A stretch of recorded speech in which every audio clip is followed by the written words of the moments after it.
Depuis les millénaires, avec une patience toujours recommencée, l'homme poursuit au-delà de toute science le rêve d'une sagesse supérieure. Pour Confucius, c'était l'ordre, Bouddha prêchait le renoncement, Platon défendit l'idée du bien, Épicure se fit l'apôtre du bonheur. Inlassablement, à toutes les époques, à côté des savants qui découvraient le monde et des poètes qui le chantaient, des hommes ont réfléchi à leur destinée et à leur situation dans l'univers des choses connues et ignorées. On les appelle les philosophes. Monsieur Bachelard, qu'est-ce que c'est qu'un philosophe? Votre question me surprend, car depuis quelques 40 ans que j'essaie d'en devenir un, je n'ai pas trouvé vraiment la voie directe pour faire une philosophie unique. De sorte que, je dirais, modestement, un philosophe, c'est un homme qui cherche la philosophie. Et quel est son rôle? Son rôle est très grand. Si on pouvait le mener à bien, vous prendriez naturellement contact avec la nature humaine, vous connaîtriez tous les problèmes et anciens et modernes, et vous essaieriez, si vous deviez être philosophe, de présenter des thèmes qui sont nouveaux. Des thèmes qui sont nouveaux, vous avez présenté des thèmes qui sont nouveaux, je crois, mais est-ce qu'il est possible d'acquérir cette connaissance totale dont vous parlez? Je ne pense pas, hein? C'est donc dire que le philosophe, tel que vous l'entendez, est un travailleur. C'est un travailleur de la pensée. Il ne sait rien, il ne peut pas faire appel à un savoir définitif. Et c'est pourquoi j'ai fait des tentatives si diverses, et mon Dieu, déjà assez nombreuses, sans que jamais, j'ai pu écrire un ouvrage qui me donne tout à fait satisfaction. Cet auteur insatisfait, des milliers de lecteurs le considèrent à présent comme l'un des plus remarquables philosophes contemporains. Gaston Bachelard est né le 27 juin 1884 à Bar-sur-Aube, en Champagne. Sa carrière ne laisse pas d'étonner. De 20 à 30 ans, il est employé des postes. En 1919, il devient professeur de physique et de chimie au collège de Bar-sur-Aube. Après 10 ans d'enseignement des sciences, à l'âge de 50 ans, il se tourne vers la philosophie. J'ai été un philosophe très tardif. Je ne sais pas si vous le savez. Vous avez été employé des postes d'abord? Oui, j'ai été employé des postes, j'ai été soldat, j'ai fait, n'est-ce pas, j'ai fait 7 ans de vie militaire, n'est-ce pas? Et à ce moment-là, est-ce que vous vous doutiez qu'un jour vous seriez philosophe? Oh, jamais. C'est pas ce que je voulais devenir un technicien des télécommunications, comme on dit maintenant, n'est-ce pas? J'avais des idées. Vous vouliez faire la télévision, quoi?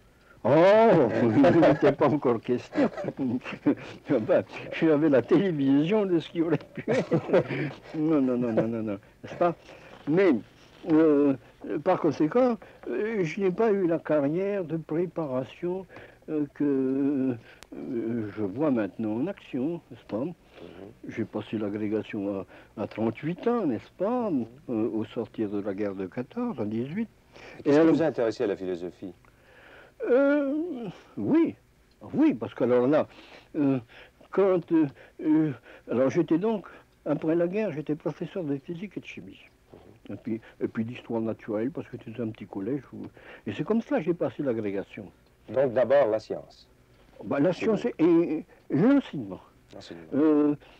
Quand j'ai quitté, l'ambition de devenir un technicien, c'est parce que j'ai été pris par si vous voulez, une espèce de jouissance d'enseigner.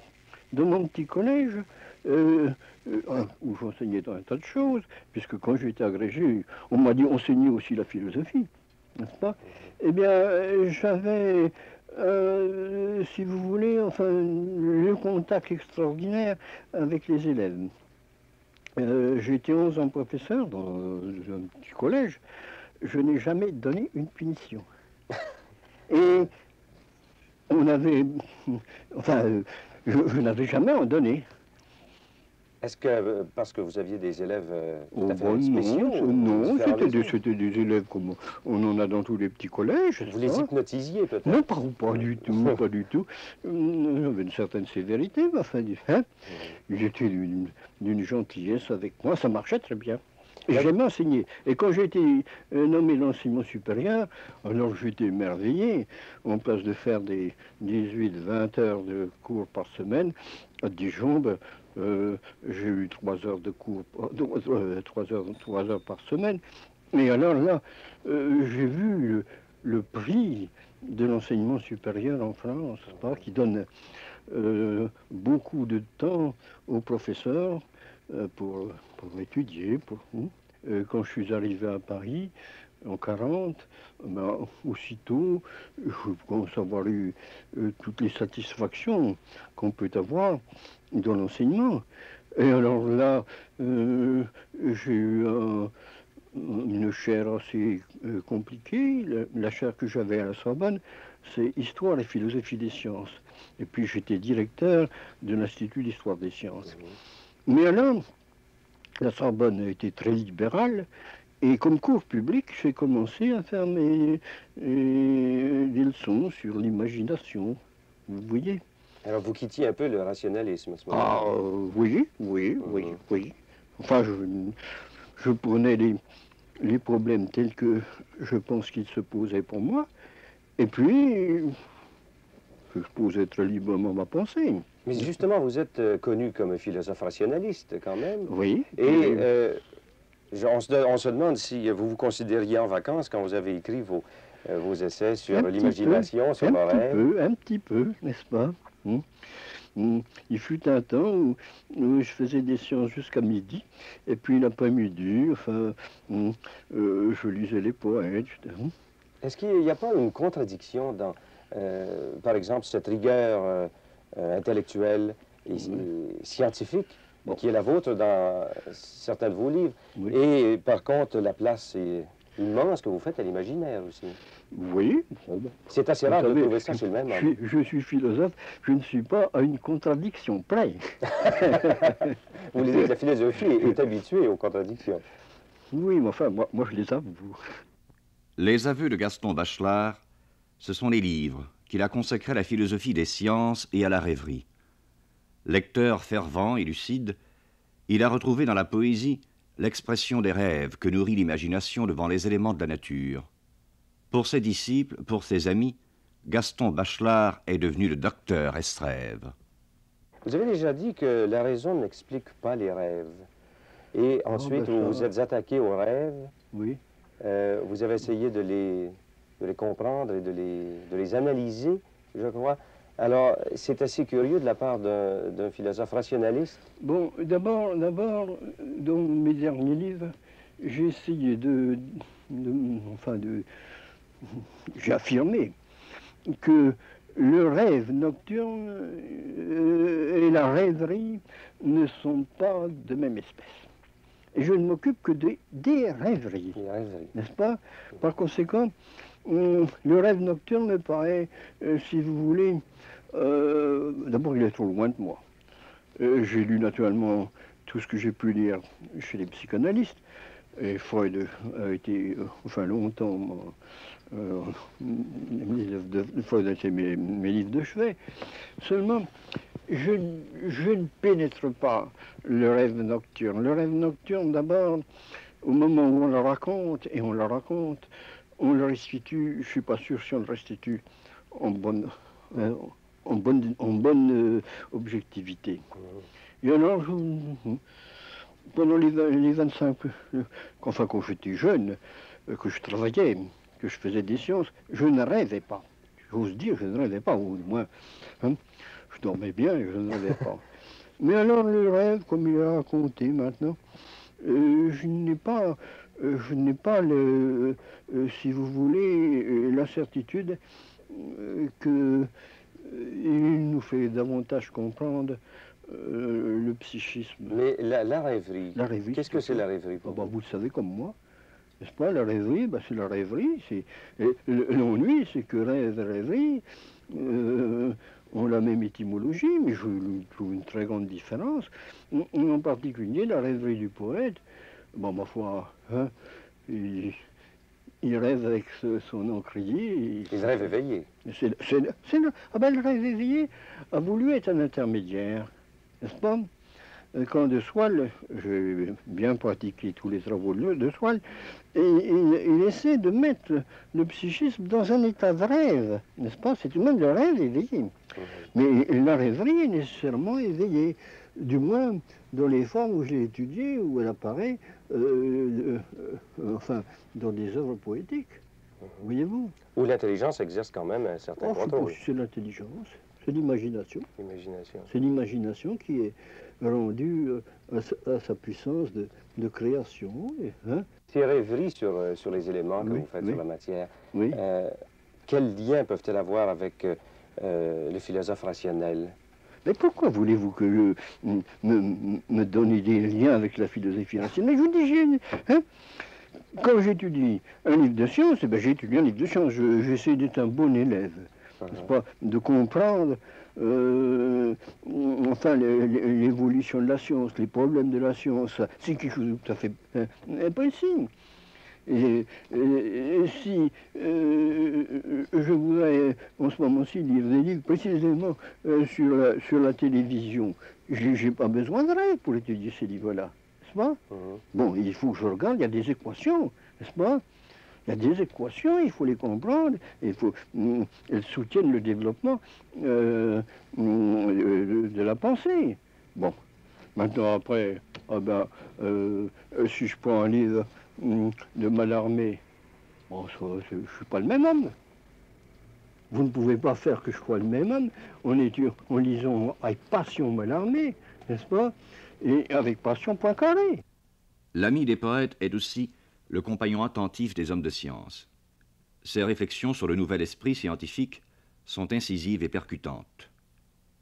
L'homme moderne n'est pas devant la science, écrit Gaston Bachelard, mais bien dans la science, dans l'ardent devenir de la science, dans une accélération de devenir humain qui est bien l'un des caractères les plus dramatiques de notre temps. À mesure que la puissance de l'homme s'accroît, la gravité de son destin augmente. L'homme lutte contre des forces inconnues. Seule une sagesse dynamique, la sagesse nécessairement en éveil devant un univers nouveau, peut être une force opérante, capable de faire face à un nouvel inconnu. Monsieur Bachelard, on parle de science, d'hommes de science, de Oui. chimistes. Oui, Aujourd'hui, on parle beaucoup de physiciens. oui, Ils semblent nous faire peur maintenant, peut-être à cause de la bombe atomique. oui. Mais les gens semblent craindre la science, et c'est avec raison. D'abord, craindre la bombe atomique, ce n'est pas craindre la science. Bon, C'est peut-être se méfier de la science. la bombe atomique, si elle fait, hélas, des actions monstrueuses, ne sont pas décrochées par les savants. C'est pas la science qui aura fait ça.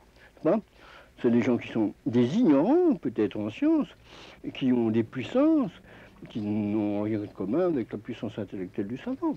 Alors ça serait Oui, la puissance matérielle. Oui, je crois qu'il y a un déplacement des responsabilités. Le savant, hein, parce que vous iriez très loin, là. Hein. Vous finiriez par croire que les monstruosités qui nous menacent, c'est de la faute à Lavoisier. Maintenant, vous parlez aussi d'une nouvelle nature humaine que le développement de la science est en train de former. Ah, ça c'est peut-être trop audacieux. N'est-ce pas? Évidemment, n'est-ce pas? Hein? Je crois que, en gros, la science n'a pas la philosophie qu'elle mérite. Voyez-vous? Laissez-moi souligner cela. La science n'a pas la philosophie qu'elle mérite. Tout le monde peut en parler maintenant de la science, n'est-ce pas? Tout le monde peut se souvenir de ses années de collège. Je crois que, philosophiquement, chez les philosophes, la science est jugée par des souvenirs de lycéens. Et non pas par l'actuelle science. Non seulement par son effort et par son changement vraiment prodigieux, mais comprenez-vous, du moins en France, on passe son baccalauréat. Avant le baccalauréat, pendant le baccalauréat, on a étudié ce que on a l'habitude de dire la science, et c'est pour la vie, n'est-ce pas? Vous avez quelques curieux qui lisent des livres de vulgarisation, mais vous voyez personne qui travaille. Mais quoi, ça semble être un vice chez les philosophes de se désintéresser de la science, Ben, la façon dont vous en parlez. ben oui, c'est triste, c'est une tristesse philosophique de l'heure. Toute sa vie, le philosophe a dispensé, dans ses livres et dans ses cours, un irremplaçable enseignement. Encore aujourd'hui, c'est vers la jeunesse que se tourne Gaston Bachelard. C'est aux jeunes qu'il pense. L'école est faite pour la société, dit-il. Mais comme tout serait plus clair, plus doux au cœur de l'homme, si nous inversions la proposition, et si nous pouvions dire « la société est faite pour l'école ». L'école est un but. Nous nous devons à la génération qui vient. Hein? Je suis bien vieux, mais je voudrais encore pouvoir travailler. Hein? Est-ce que vous travaillez encore actuellement Mais j'essaie. Tout ce qui m'arrive, j'essaie de comprendre un peu autrement. Et non pas de m'enraciner dans ce que j'ai compris.